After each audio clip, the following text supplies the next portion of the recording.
background noise is back. The series on my channel where I talk about my previous videos, what I want. Damn, I'm glad I have a pop filter, bro. My previous videos, like, do you hear that? Where I talk about my most recent videos, what I want to make in the future, how I'm feeling with the state of the channel, what it was like making my previous videos. It's basically your multitasking soundtrack, you know? You can listen to me talk about my philosophies, my artistic process, while you do stuff like the laundry, or go on a walk. Each one of these episodes is a time capsule of a different part of my channel. Through these, if I continue doing this and I don't take the easy route in life where I want a slave office job, you will literally be able to see me grow up over this channel. And the 10th time capsule starts right now, after I fix the lighting. Ethan!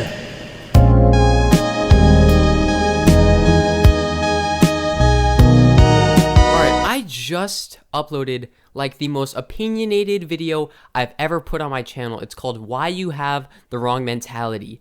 And it's basically a culmination of things I've been feeling for like 1 or 2 years now, but I've never been able to put it into words until I watched a video of Sneako's where I couldn't tell you where all of my ideas come from exactly. I kind of forget, but I know that I was inspired enough to just bring up my notes and write an entire video basically venting about how everyone around me that I see chasing these dreams of, I want to be an influencer, I want to live in a big house and have a bunch of people admire me, but the people that they admire, they put more effort into their public perception than their actual content and their actual life. So everyone's just basically chasing a lie, and they all look like a bunch of sheep, that's a very blunt thing to say, but yeah, they looked like a bunch of sheep to me for years, and I had no other way to say it until I watched that Sneako video and really became inspired. I think the best stuff that I make is when I'm inspired by other people's styles or other people's content, you know? I see something, and I've been saying it forever. When I make short films, it's because I watch movies and I'm like, I want to make something like that, but like with that director's style. But this time, it was the style of giving your opinion out to people even if they don't care or want it. Telling people what you think, even if it makes you uncomfortable to put it out. Because honestly, that is the most like vulgar I've ever been on camera. Every other opinion I've given out on this channel is a very safe, like a general opinion that couldn't really offend anyone. I talk about movies and everything, but you have to do things that make you uncomfortable. You know, for some reason, for the longest time, all my talking videos, I was doing this subconsciously too, but I didn't want to put any opinions out there that would even have the possibility of aging badly in the future. I didn't know that I wasn't going out of my comfort zone just so I could make things that age well, but now I know, and I just made one of the best videos on my channel. Okay, I kept telling people, and I knew it was going to be a good video. I've never made a video like that before, and I've never had that type of confidence on camera, because honestly, I'm pretty awkward on camera. Like, with the inconsistency of my schedule each time I turn on the camera, and I hope this is a normal thing. I kind of have to get used to being on camera each and every single time I do it. Because at first, I have very low confidence on camera. If I mess up saying anything, I got to take a pause, because I don't know why there's so much tension with me in front of the camera. I've been doing this since, like, I'm not feeling it now, because we're like, on my camera, it says I'm 6 minutes into the recording. Like, I've been doing this since I was 12. You know what I mean? This content thing.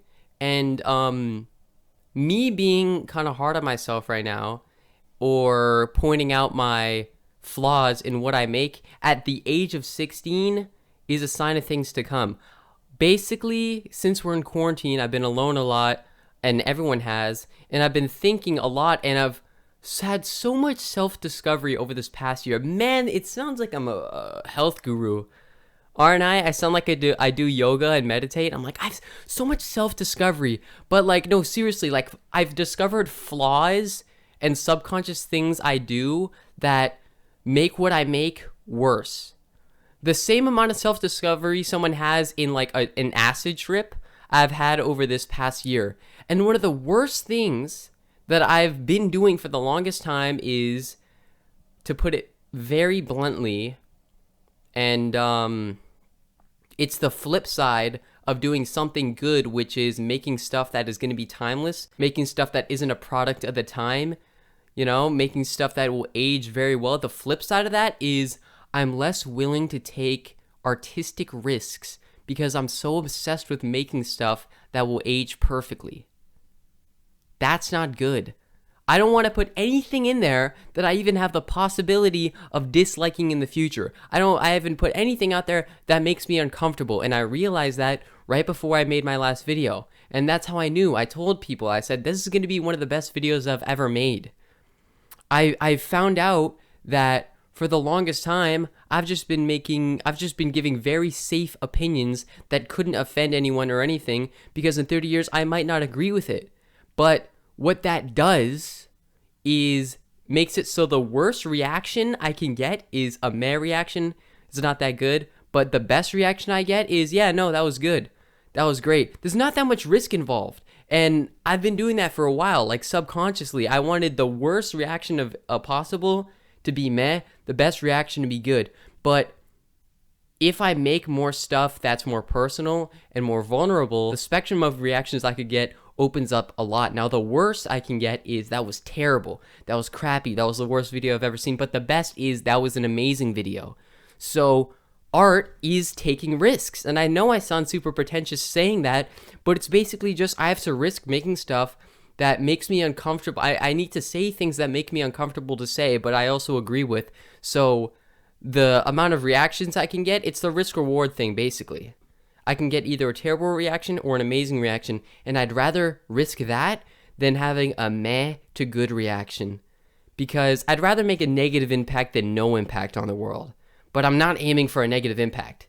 Don't get me wrong. Now, most of this stuff was in the first draft of the script of my most recent video. That was the first video I've ever made where I completely rewrote the entire thing, because I kept thinking of brand new ways to basically say my message. I've even thought of new ways, like before making this video, like the content you make, everything you make will outlive you.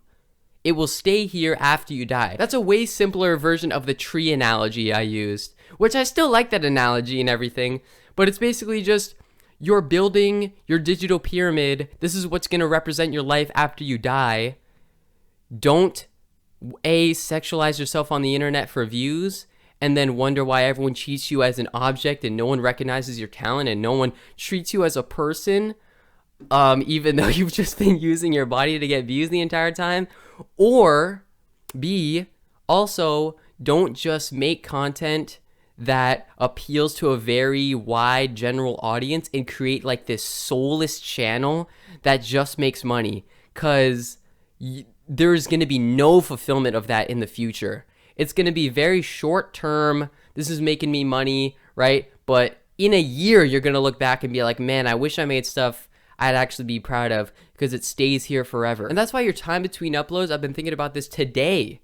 It doesn't really matter much either. If you take like 4 months between videos, 2 weeks between videos, if it differs from your regular schedule, it doesn't really matter. Here's how long it takes before the amount of time between your uploads doesn't matter.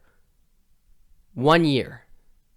1 year. As soon as your video is 1 year old, 1 year old. 1 year old. As soon as your video is 1 year old, does not matter how long it took you to upload it from your last upload. Because now if you go on someone's channel, you see 2 weeks ago, 3 weeks ago, 5 months ago, you're like, wow, that's a big gap. That's crazy. After everything is uploaded for a year, it all just says 1 year, 2 years, 3 years. It doesn't give you a specific date. The only way to see exactly how much time someone took between uploads is to look at the literal date in the description. And no one is not lazy enough to do that.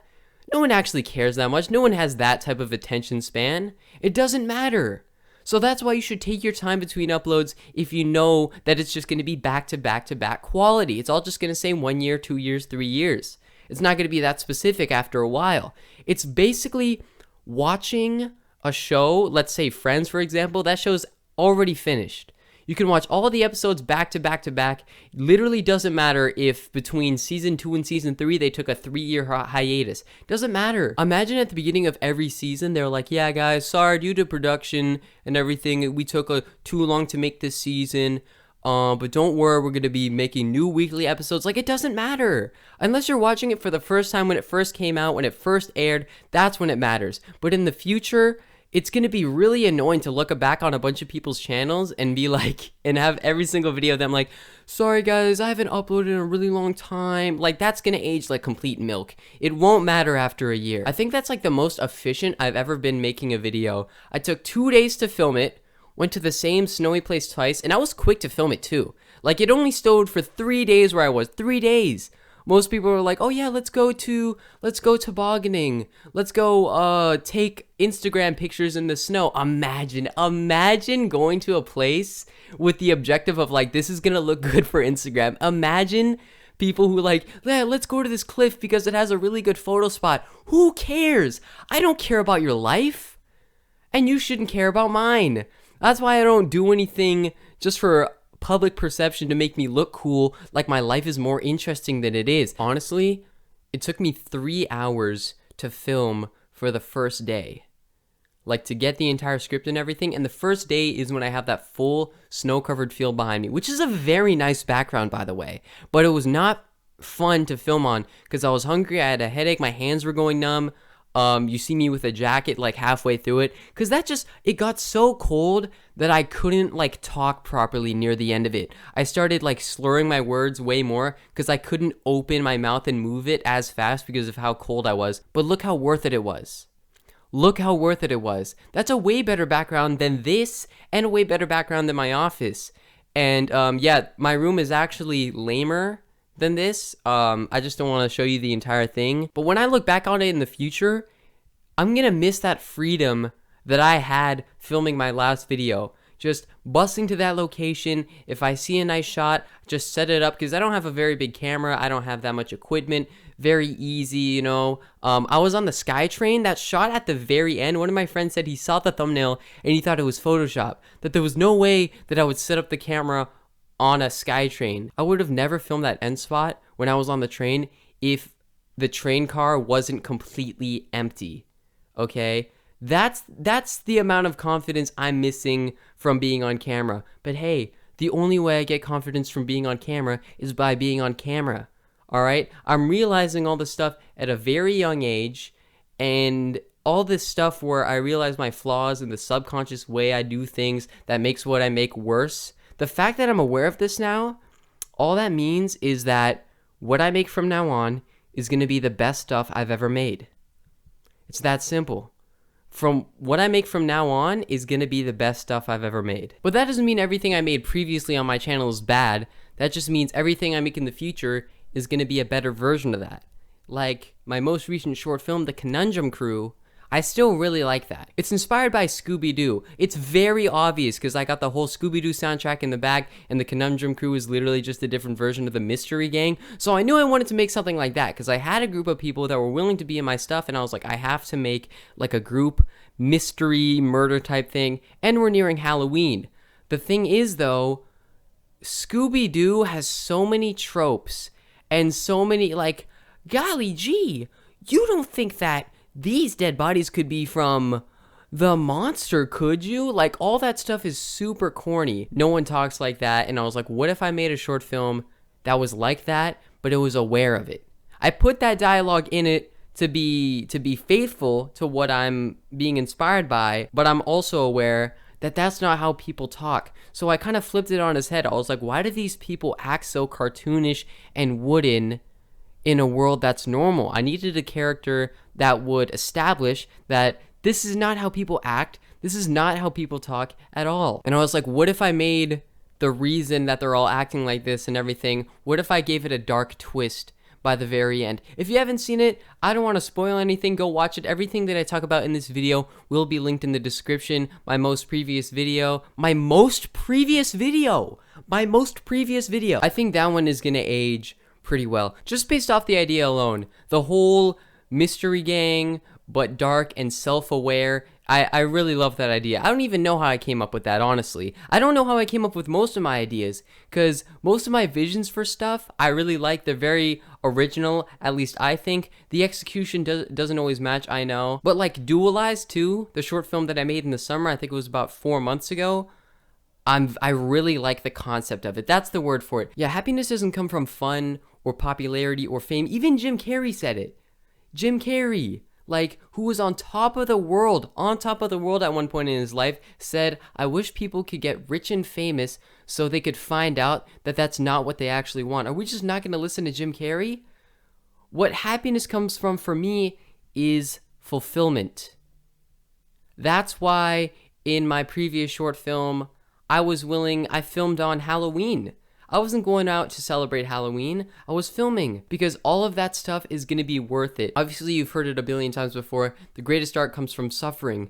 And that didn't make any sense to me before. I was just like, okay, so if I'm in a good position in my life, am I just going to make bad art? Like, what are you talking about? So everyone that's just depressed and sad is just going to make the best stuff? That's not what it means. Doesn't mean you have to be in a bad part of your life, but to make the art, but to make the art, you will have to suffer. Make what you like to watch, not what you like to make. You got to be willing to go suffer in a cold field and to the point where you're not able to talk properly anymore because you know that it's going to be a fire background and going to look great on camera. I hope I'm fulfilled with what I make when I grow up. Because I don't know. I'm aware that I'm in the good old days of my life, okay? Because adults, when they look at kids, they'll be like, you're wasting your youth. This is the best times of your life, all right? And I know that. I know that I'm in the good old days. I'm super aware that I'm going to be very nostalgic for this time when I'm older. So is spending 3 days in a row, just getting up at 8, going to bed at 11, and just spending the entire day editing, am I going to be happy about that when I'm older? Because honestly, I'm probably just going to forget all of that. The only thing that's going to be left is what I made. Because if I spend most of my time on making videos that I know I'll enjoy in the future, because that's really the reason I make everything, I know that I'm going to look back on it nostalgically. So if I spend my time making cool stuff that will be timeless, I know that it'll be worth it in the future. But I also am probably going to be like, man, I wish I actually had a little more like fun socially in high school too. But if I woke up one day and I was like, actually, you know what? I want to enjoy my childhood a lot more and have the high school movie experience. What is my other option? To get involved in like a hookup culture where it's a popularity contest and everyone's just trying to date each other and everyone becomes massively depressed? I'd rather put more effort into making artistic stuff than gain social status. But also, you kind of need those high school experiences, man. Here's the thing. Unfortunately, the best way to get the most out of all these different eras in your life where everyone says, you got to get the most out of this time in your life, you're going to remember it very fondly, from this year to this year is the best days of your life. The best way to get the most out of those times is simple, but it's like impossible. All you got to do is find the literal perfect balance between work and play. That's it. And that's true. If you found the literal perfect balance between enjoying your time, between enjoying yourself enough to relax and live life, but not become complacent to where you can't work hard, then your life would be great. If I could just find the literal perfect balance between having fun as a kid with the complete lack of responsibilities I have, because honestly, growing up scares me. Like, it's been scaring me a lot just because of the amount of responsibilities you have and the amount of freedom that takes away from your life. Like, I'm just learning how to drive now. I don't have to worry about bills. I don't need to worry about anything like a job just yet.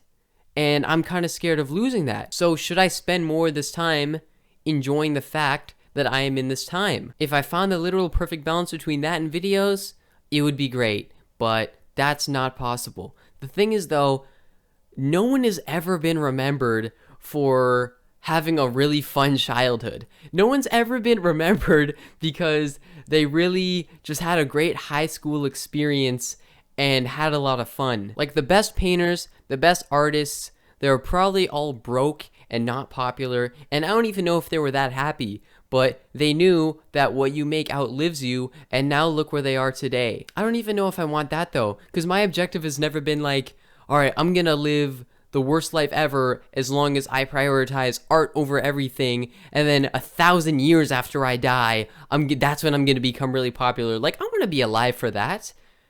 I want to make stuff that I'm gonna be proud of in 30 years. But I've never been like, I've never looked that far ahead or had that much discipline to make stuff that will inspire the masses 5,000 years from now after I'm dead and won't be able to experience it. I'd like to inspire people now. That's not my main goal, because it's honestly kind of, I find it kind of corny when people are like, I just make content because I've always just wanted to make people happy and inspire people and make them feel happy. I've never been like, man, like, as long as I make one person who is feeling bad feel good about their day, that's my objective. Like, that's not my objective. And that's not a good thing to say. That's a side bonus. If I inspire people and I make someone's bad day good, that's great. Like, I'm not against that at all. That's just not my main focus. Because if you do that, if you make stuff just for other people, it's over.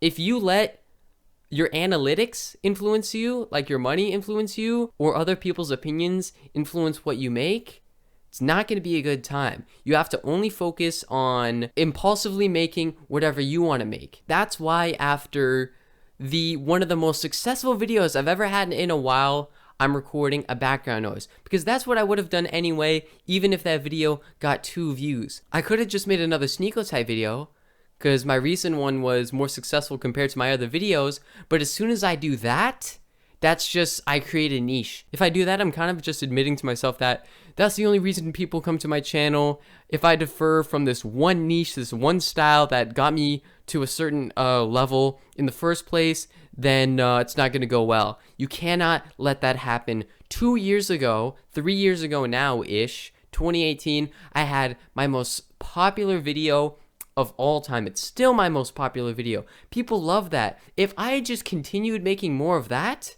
then it would have been like, I would have been way bigger than I am now, but I would have been way less happier than I am now. I would have made less creative stuff than I do now, and I would have looked back on it and just felt nothing.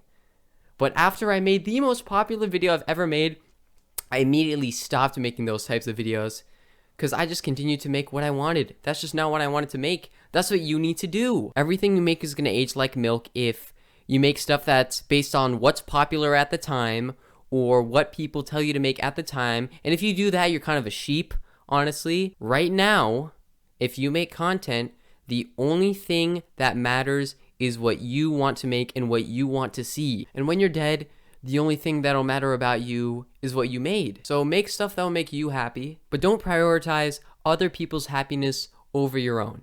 That doesn't mean you should only care about number one and screw everyone else. That doesn't mean that.